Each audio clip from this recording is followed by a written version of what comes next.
पहली तो बात यह है कि जो वंदे मातरम का हिस्टोरिकल कॉन्टेक्स्ट है उसको हमें समझने की ज़रूरत है।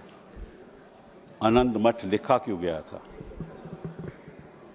और इसके पीछे जो कॉन्टेक्स्ट है वो ये है कि 1770 में बंगाल में फैमिन हुआ और जब फैमिन हुआ 1770 में तो निश्चित रूप से जो खाद्यान्न था वो किसानों के लिए उनको मिलना चाहिए था, लेकिन वो मिला नहीं। और जो कॉलोनियल सरकार थी उन्होंने वो खाद्यान्न खुद अपने ट्रूप्स के लिए भेज दिया और जो होर्डर्स थे वो अपनी खाद्यान्न को होर्ड करने लगे, प्राइसेस बढ़ गई, तो 10 million people in Bengal died in the famine. That is the context in which Anand Math was written and what Anand Math says is the following कि उस समय क्या हुआ कि एक सन्यासी का रिबेलियन हुआ और शांति एक सन्यासन थी जिसका पति उसको छोड़ के चले गया था उसकी कॉलोनियल पावर्स को का सामना करने के लिए और उस जान देने को तैयार था। तो शांति एक औरत थी जिसने अपने भेष बदला और एक आदमी के पुरुष का भेष लेकर वो अपने हस्बैंड को ढूंढने गई। वहां जब उसको मिला तो हस्बैंड तो छोड़ के चले गया था। उन्होंने क्या, अब तो हम मिल गए हैं, चल इकट्ठा लड़ाई लड़ते हैं। और इकट्ठा लड़ाई किसके लड़ते हैं? जो अत्याचार करता है। तो उन्होंने दोनों ने अपनी जान दे दी। ये आनंद मठ की कहानी है। ये किसी को आज सदन में किसी ने रखी नहीं। इसके पीछे भेद क्या है कि मातृभूमि की रक्षा करना तो हमारा कर्तव्य है ही, लेकिन एक दूसरा कर्तव्य भी है जिसके बारे में किसी ने कुछ नहीं कहा। वो ये है कि जहां जहां अत्याचार होगा वहां हम विरोध करेंगे। असली आनंद मठ का मतलब ये है, कोई भी अत्याचारी हो, जो अत्याचारी है वो तो वंदे मातरम की बात नहीं कर सकता। जिसके खिलाफ अत्याचार हो वही वंदे मातरम की बात करेगा। सही है, बात तो यही है ना। ठीक है ना, चाहे वो कहीं भी हो।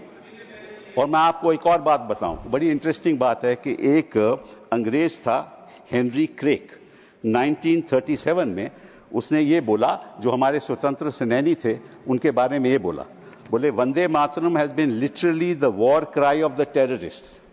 क्या मतलब था कि जो वहां लड़ाई लड़ रहे थे कॉलोनियल पावर के खिलाफ, उनको टेररिस्ट बुलाया गया। क्यों बुलाया गया?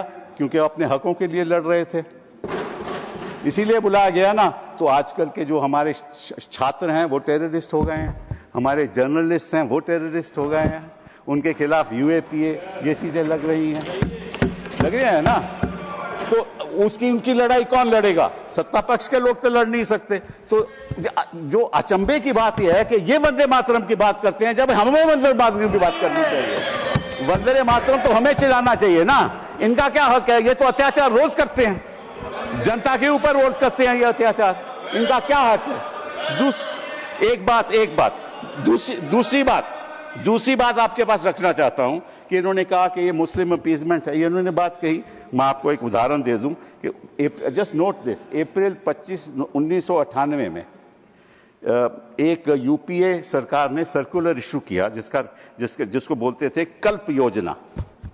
एक सर्कुलर इशू हुआ था, उसके बारे में ये कहा गया कि हर स्कूल में, हर गवर्नमेंट एडेड स्कूल में ये गाना गाया जाएगा, वंदे मातरम। वाजपेयी जी प्रधानमंत्री थे, वहां बड़ा बवाल हो गया और वहां बच्चों को स्कूल से बाहर कर दिया।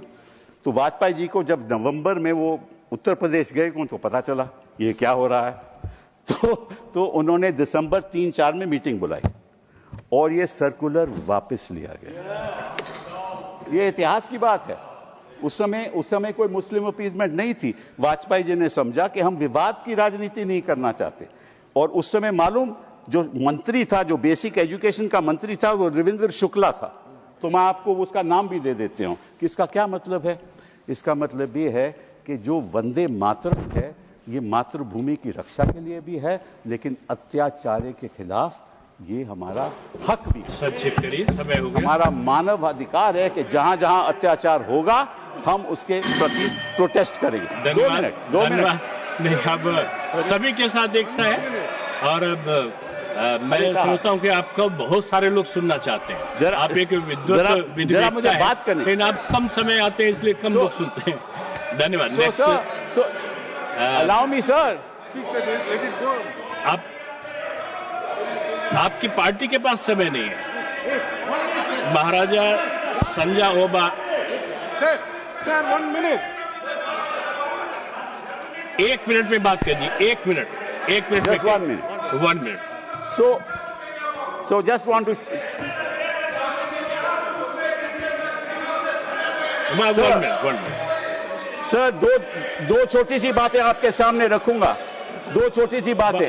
जब ये बात रविंद्रनाथ टैगोर को बताई गई कि भाई इसमें बड़ी विवाद हो जाएगा, तो रविंद्रनाथ टैगोर जी ने क्या कहा ये मैं आपको बताता हूं। To me the spirit of tenderness and devotion expressed in the first portion, the emphasis to give to the beautiful and beneficent aspects of our motherland made a special appeal, so much so that I found no difficulty in dissociating it from the rest of the poem. And this was endorsed by Gandhi ji. This was endorsed by Gandhi ji. This was endorsed by Gandhi ji. He said, this was endorsed by Gandhi ji, and Gandhi ji said, it is an anti-imperialist cry. It had never meant to me that it was a Hindu song or meant only for Hindus. This is what Gandhi ji said. And he said, these are evil days that have come in this country. So the point